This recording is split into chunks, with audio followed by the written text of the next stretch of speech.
Hello दोस्तों, आप सभी का स्वागत है द आईडी एग्जाम चैनल पे।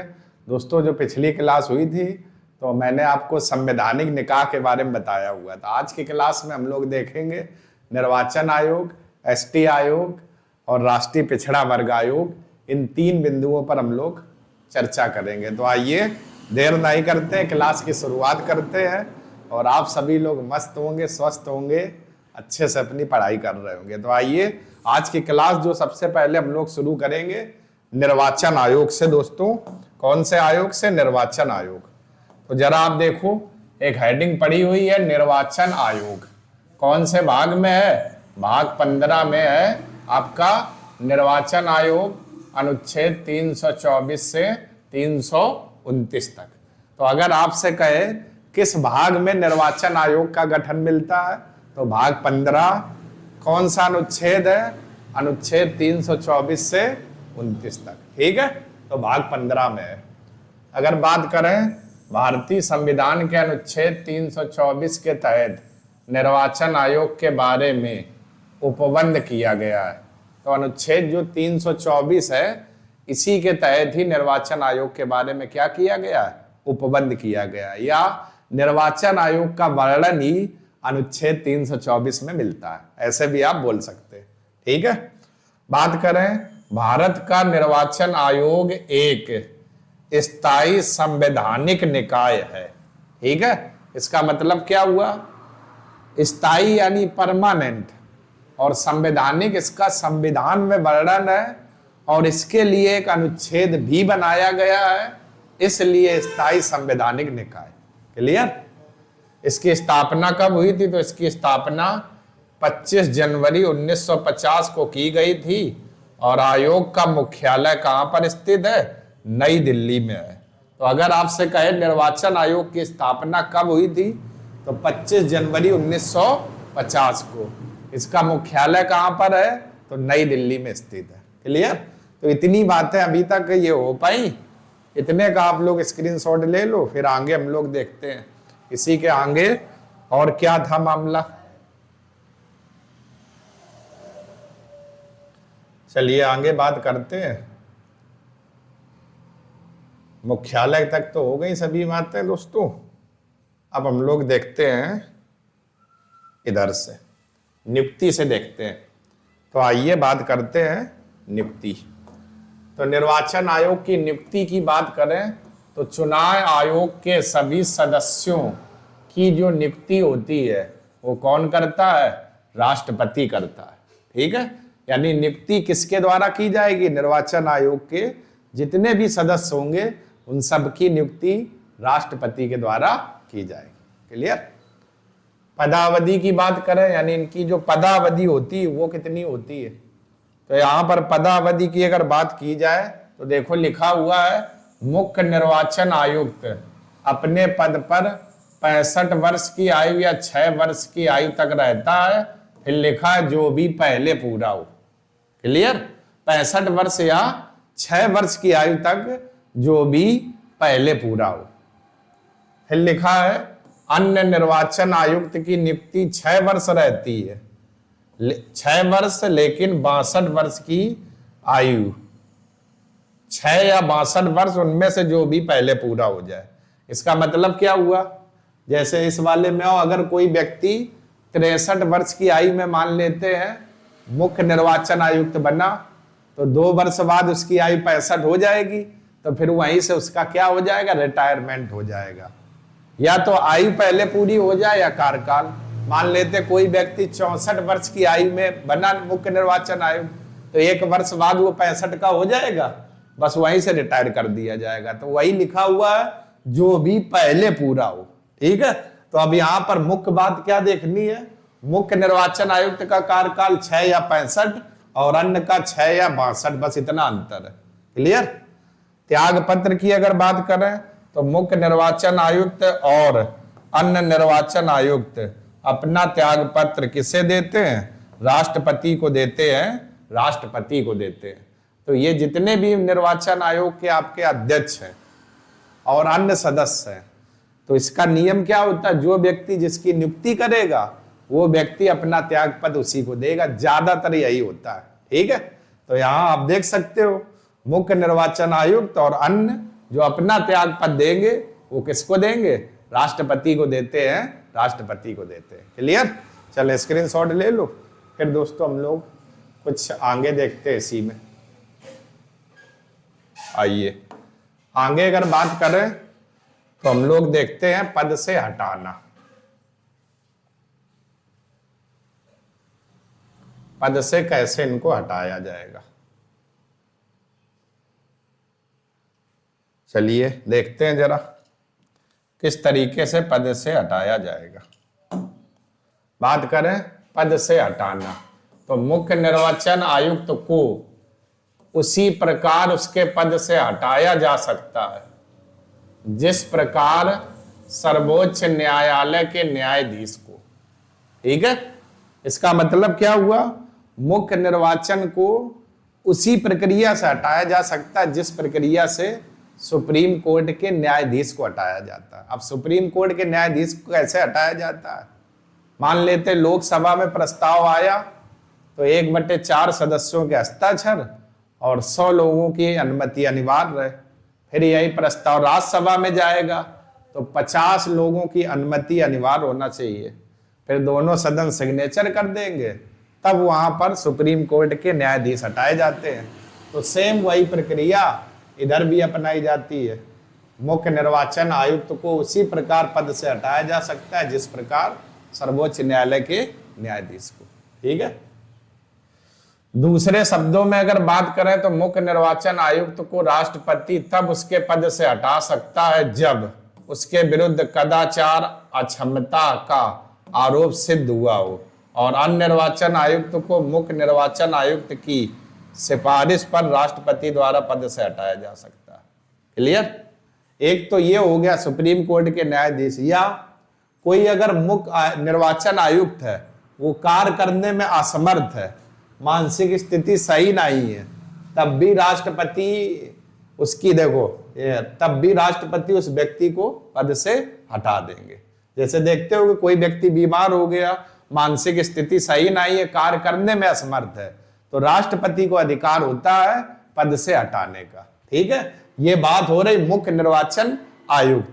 और जितने अन्य निर्वाचन आयुक्त है हटाएंगे राष्ट्रपति, लेकिन किसकी सलाह से, मुख्य निर्वाचन आयुक्त की सलाह से ही हटाएंगे। ठीक है, तो मैंने क्या बताया, मुख्य निर्वाचन आयुक्त को सुप्रीम कोर्ट के न्यायाधीश के समान हटाया जा सकता है। और दूसरा विकल्प क्या है, अगर मुख्य निर्वाचन आयुक्त कार्य करने में असमर्थ है, शारीरिक व मानसिक स्थिति सही नहीं है, तब भी इनको पद से हटाया जा सकता है। ठीक है, वेतन अगर बात करें तो जरा देखो, सुप्रीम कोर्ट के न्यायाधीश के समान मिलता है। मतलब क्या हुआ इसका, तो जो मुख्य निर्वाचन आयुक्त है उसको मिलेगा 2,80,000 रुपए प्रति माह। ठीक है, और अन्य जो निर्वाचन आयुक्त है उनको जो वेतन मिलेगा 2,50,000 रुपए प्रति माह, क्लियर। ये दोस्तों इनका क्या है, वेतन है आपका। क्लियर, प्रति माह ये वेतन है आपका। तो अब देखना, सुप्रीम कोर्ट का जो मुख्य न्यायाधीश होता है उसे वेतन मिलता है 2,80,000 रुपए प्रति माह और अन्य न्यायाधीशों को 2,50,000। ठीक इसी प्रकार जो मुख्य निर्वाचन आयुक्त है उसको वेतन मिलेगा 2,80,000 और अन्य जो चुनाव आयुक्त है, सदस्य है, उनको वेतन मिलेगा कितना, 2,50,000। तो वही एक लाइन में यहां पर लिख दिया गया कि सुप्रीम कोर्ट के न्यायाधीश के समान वेतन मिलता है। क्लियर हो गया दोस्तों। तो पद से हटाना और वेतन, इतनी बातें आपको क्लियर हो गई हूं, तो इतने का आप लोग स्क्रीनशॉट ले ले, फिर हम लोग आगे और बात करते हैं इसी में और क्या मामला रहेगा। तो आइए आगे देखते हैं दोस्तों हम लोग क्या रहेगा। तो कुछ हम लोग अब कार्य देख लेते हैं, निर्वाचन आयुक्त क्या क्या कार्य करता है। तो ये कार्य में तो आप लोगों को पता होगा दोस्तों, पहला तो वही कार्य चुनाव की तिथि तथा समय सारणी घोषित करना, ये तो नॉर्मल है, यानी चुनाव कब कराना है, उसका समय क्या रहेगा, तारीख तिथि, ये सब कौन करेगा, निर्वाचन आयोग। दूसरा, मतदाता सूची का निर्माण करना, जो मतदाता सूची है उसका भी निर्माण किसके द्वारा किया जाएगा, निर्वाचन आयुक्त के द्वारा। तीसरा, चुनाव शांतिपूर्ण ढंग से करवाना, ठीक है, ये भी जिम्मेदारी होती है। और चौथा, चुनाव लड़ने हेतु व्यक्ति की पात्रता निर्धारित करना, ये सब प्रमुख कार्य आपके कौन करता है? निर्वाचन आयोग करता है। तो ये प्रमुख कार्य माने जाते हैं कि चुनाव की तिथि, समय सारणी घोषित करना, मतदाता सूची का निर्माण करना, चुनाव शांतिपूर्ण ढंग से करवाना और चुनाव लड़ने हेतु व्यक्ति की पात्रता निर्धारित करना, यानी कौन व्यक्ति चुनाव लड़ेगा नहीं लड़ेगा, ये पात्रता जो निर्धारित की जाएगी वो कौन करता है? आपका निर्वाचन आयुक्त। ठीक है, तो ये आपके क्या है? प्रमुख कार्य है, निर्वाचन आयुक्त के प्रमुख कार्य है। ठीक है दोस्तों, चलिए दोस्तों अगला देखते हैं। अगला जो टॉपिक आपका है वो आपका क्या है? तो आपके सामने लिखा होगा अनुसूचित जनजाति आयोग। और कौन से भाग में है? तो भाग 16 में है। ठीक है, अनुसूचित जनजाति आयोग। तो अगर आपसे कहे कि अनुसूचित जनजाति या एसटी आयोग का वर्णन किस भाग में मिलता है? तो भाग 16 में। क्लियर? अनुच्छेद कौन सा है? तो अनुच्छेद 338 का एसटी आयोग की स्थापना की गई है और यह एक संवैधानिक निकाय है और 65वें संविधान संशोधन 1990 द्वारा इसको संवैधानिक दर्जा दिया गया था। तो अगर कहा जाए एसटी आयोग को संवैधानिक दर्जा कब दिया गया था? तो 65वां संविधान संशोधन 1990 द्वारा। क्लियर? अनुच्छेद कौन सा है? 338 का आपका क्या है? अनुच्छेद है। संरचना की अगर बात करें तो एक अध्यक्ष, एक उपाध्यक्ष और 3 सदस्य होते हैं और टोटल कितने लोग? 5 लोग आपके होते हैं टोटल। ठीक है, सदस्य में कम से कम एक महिला सदस्य हो और कम से कम 2 सदस्य एसटी जनजाति से संबंधित होना चाहिए। क्लियर? ये जो सदस्य देख रहे हैं इनमें से कम एक महिला हो और 2 जो सदस्य हैं वो एसटी जनजाति से क्या होने चाहिए? संबंधित होना चाहिए, संबंधित होना चाहिए। क्लियर है दोस्तों? तो ये आप लोग ध्यान रखना। अध्यक्ष अब किसे बनाया जाएगा? तो अध्यक्ष अनुसूचित जनजाति का सदस्य होना चाहिए जो प्रसिद्ध सामाजिक और राजनैतिक कार्यकर्ता हो। क्या हो? प्रसिद्ध सामाजिक और राजनैतिक कार्यकर्ता हो। उस व्यक्ति को क्या बनाना चाहिए? अध्यक्ष बनाना चाहिए, अध्यक्ष। क्लियर? अध्यक्ष होगा कौन? केंद्रीय कैबिनेट मंत्री। और उपाध्यक्ष कौन होगा? केंद्रीय राज्य मंत्री। ठीक है, अध्यक्ष केंद्रीय कैबिनेट मंत्री और उपाध्यक्ष केंद्रीय राज्य मंत्री। ठीक है, जिसको केंद्रीय राज्य मंत्री का दर्जा प्राप्त है उसको क्या बना दिया जाएगा? उपाध्यक्ष, उपाध्यक्ष। तो ये दोस्तों एसटी आयोग में कुछ प्रमुख बातें हैं। तो इतने का स्क्रीनशॉट ले लो, फिर हम लोग सदस्यों के बारे में बात करें। सदस्यों के बारे में चलिए अब हम लोग देखते हैं दोस्तों सदस्यों के बारे में। सदस्यों के बारे में क्लियर? यहां सदस्यों में अगर बात करें दोस्तों तो जरा देखो, सदस्यों को भारत सरकार के सचिव का दर्जा प्राप्त होना चाहिए। यानी जो सदस्य बनाया जाएगा वो भारत सरकार के यहाँ सचिव का दर्जा प्राप्त होना चाहिए। उस व्यक्ति को क्या बनाया जाएगा? सदस्य बनाया जाएगा। नियुक्ति की बात करें तो एसटी आयोग के अध्यक्ष, सदस्य और उपाध्यक्ष की नियुक्ति कौन करता है? राष्ट्रपति करता है, राष्ट्रपति करता है। तो एसटी आयोग के जो अध्यक्ष हैं, सदस्य हैं और उपाध्यक्ष हैं, इन सबकी नियुक्ति किसके द्वारा की जाएगी? राष्ट्रपति के द्वारा, राष्ट्रपति के द्वारा। क्लियर दोस्तों? चले स्क्रीनशॉट ले लो आप लोग। आइए कुछ कार्य देखते हैं। तो यहां पर दोस्तों हम लोग बात करें इनके कार्य को लेकर के, सेवा शर्तें और कार्य। तो आप बात करें तो जरा देखो सेवा शर्तें। तो एसटी आयोग की सेवा शर्तें का निर्धारण कौन करता है? राष्ट्रपति करता है। तो जितनी भी सेवाएं हैं, शर्तें हैं, इन सबका निर्धारण राष्ट्रपति के द्वारा एसटी आयोग में किया जाएगा। क्लियर? मुख्यालय कहाँ है? एसटी आयोग का मुख्यालय दिल्ली में स्थित है। क्षेत्रीय कार्यालय कितने हैं? टोटल 6 क्षेत्रीय कार्यालय हैं एसटी आयोग के। कौन कौन है? एक आपका भोपाल, भुवनेश्वर, रायपुर, रांची, जयपुर और शिलांग, ये आपके क्या है? क्षेत्रीय कार्यालय एसटी आयोग के। क्लियर? कार्य क्या क्या होता है? एसटी जनजातियों के संरक्षण से संबंधित विषयों की जांच करना और निगरानी करना। तो एसटी जो जनजाति है उसके संरक्षण से संबंधित जो भी विषय है उनकी जांच करेगा और क्या करेगा? निगरानी करेगा। एसटी जनजातियों के अधिकारों के हनन से संबंधित किसी विशेष शिकायतों की जांच करना। तो अगर एसटी के अधिकार का हनन किया जाता है, उल्लंघन किया जाता है, तो उसकी भी जांच कौन आयोग करेगा? एसटी आयोग करेगा। एसटी आयोग करेगा। ठीक है? नई जनजातियों को अनुच्छेद 342 के अंतर्गत शामिल करने के लिए राष्ट्रपति को सलाह देता है।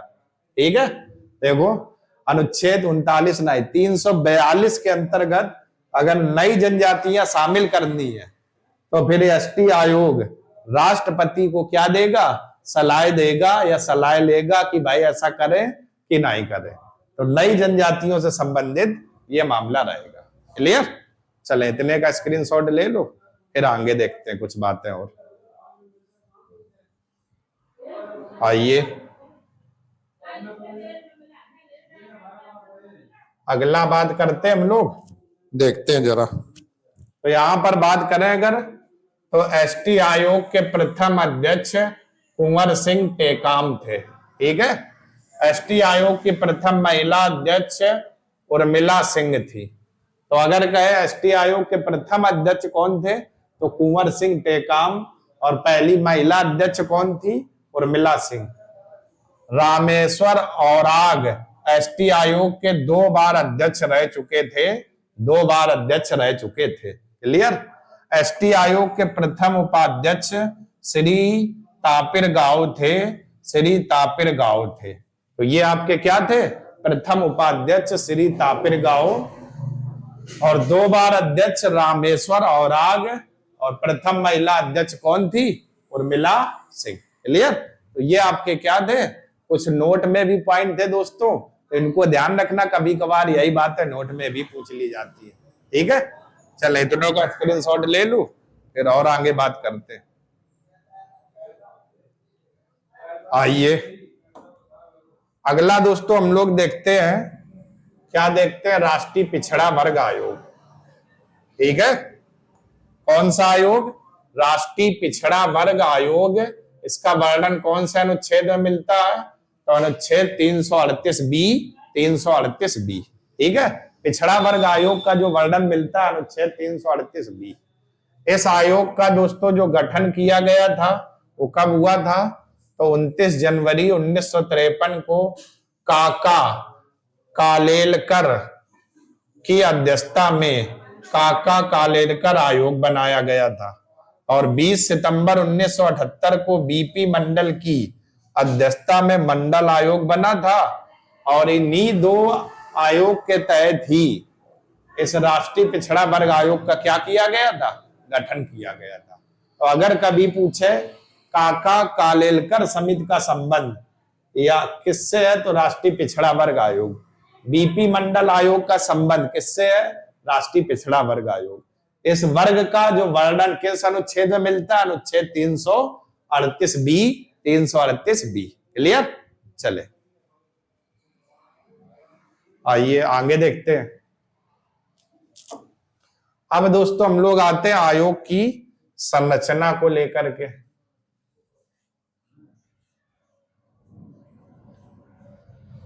तो जरा देखते हैं आयोग की संरचना दोस्तों क्या रहेगी। देखो, तो राष्ट्रीय पिछड़ा वर्ग आयोग की संरचना, इधर बात करें इस तरीके से, तो अध्यक्ष कौन होगा? सुप्रीम कोर्ट या हाई कोर्ट का वर्तमान अथवा सेवानिवृत्त न्यायाधीश को राष्ट्रीय पिछड़ा वर्ग आयोग का अध्यक्ष बनाया जाएगा अध्यक्ष। देखो, उच्चतम न्यायालय मतलब सुप्रीम कोर्ट, उच्च न्यायालय मतलब हाई कोर्ट। तो वर्तमान का या तो न्यायाधीश हो या सेवानिवृत्त न्यायाधीश हो, उसी व्यक्ति को राष्ट्रीय पिछड़ा वर्ग आयोग का क्या बनाया जाएगा? अध्यक्ष। इसके बाद जो सदस्य आप देख सकते हो, 4 सदस्य होते हैं, ठीक है, एक अध्यक्ष और 4 सदस्य। अब जो 4 सदस्य होते हैं वो कहां कहां से आते हैं? एक सदस्य समाज सेवा का विशेषज्ञ होता है, दूसरा पिछड़े वर्गों से संबंधित मामलों का विशेष ज्ञान रखने वाला व्यक्ति, ठीक है। ये 2 इधर हो गए, 2 देखो इसी, जो पिछड़े वर्ग से संबंधित मामलों का जो विशेष ज्ञान रखता है, जिसको महारत हासिल हो, तो 2 सदस्य इधर से, और एक जो सदस्य रहेगा वो क्या? भारत सरकार में सचिव के पद पर कार्यरत अथवा सचिव के पद से सेवानिवृत्त अधिकारी हो, ठीक है। यानी भारत सरकार के अधीन सचिव के पद पर कार्य किया हो या सेवानिवृत्त यानी रिटायर हो चुका हो, उसको भी राष्ट्रीय पिछड़ा वर्ग आयोग का सदस्य बना दिया जाता है। तो ये राष्ट्रीय पिछड़ा वर्ग आयोग की क्या है संरचना? एक अध्यक्ष, 4 सदस्य, टोटल ऐसे आपके कितने हो गए? 5 हो गए। क्लियर? चले स्क्रीनशॉट ले लो। अगला दोस्तों बात करते हैं, कार्य देख लेते हैं भाई।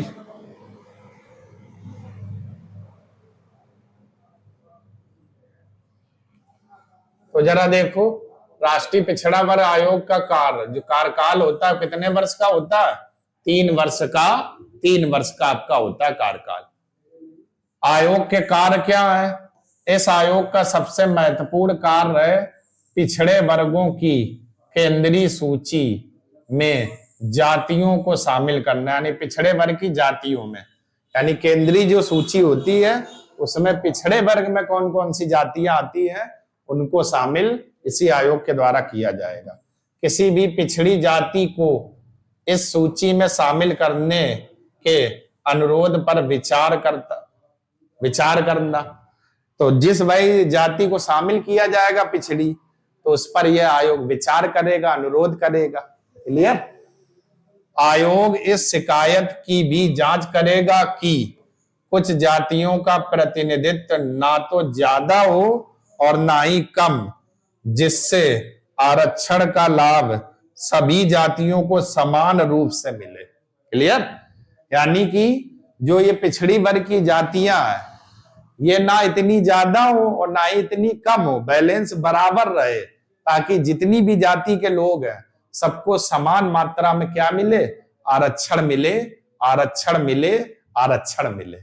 वही दोस्तों यहाँ पर बात लिखी गई है, कुछ जातियों का प्रतिदिन ना तो ज्यादा और ना ही कम, जिससे आरक्षण का लाभ सभी जातियों को समान रूप से मिल जाए। क्लियर? चले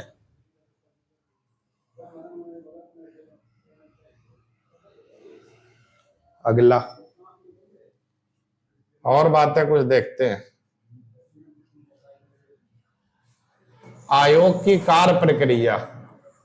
आयोग स्वयं अपनी कार्य प्रक्रिया का निर्धारण कर सकता है। क्लियर? देखो जरा, आयोग स्वयं अपनी कार्य प्रक्रिया का क्या कर सकता है? निर्धारण। आयोग की बैठक के लिए स्थान एवं बैठक की तिथियों का निर्धारण भी आयोग के द्वारा किया जाता है। ठीक है?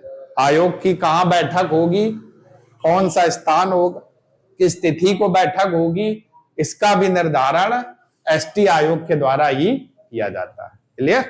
चले स्क्रीनशॉट ले लो दोस्तों। आइए आगे देखते हैं। आगे दोस्तों कुछ है नहीं। तो ये 3 आपके संवैधानिक निकाय थे, निर्वाचन आयोग, एसटी आयोग, राष्ट्रीय पिछड़ा वर्ग आयोग। तीनों मैंने आपको बता दिए दोस्तों। कल हम लोग इसी के आगे क्लास देखेंगे और भी जो आयोग बचे हुए संवैधानिक। ठीक है? और उम्मीद करते हैं कि चीजें आपको पसंद आई होंगी, और हर चीज मैंने इसीलिए विधिवत लिख दी हुई है ताकि आपको नोट्स बनाने में, लिखने में कोई दिक्कत ना आए। ठीक है दोस्तों? तो चलिए दोस्तों, कल हम लोग एक नई क्लास के साथ फिर से मिलेंगे। तब तक के लिए आप सभी लोगों का बहुत बहुत धन्यवाद दोस्तों। जय हिंद।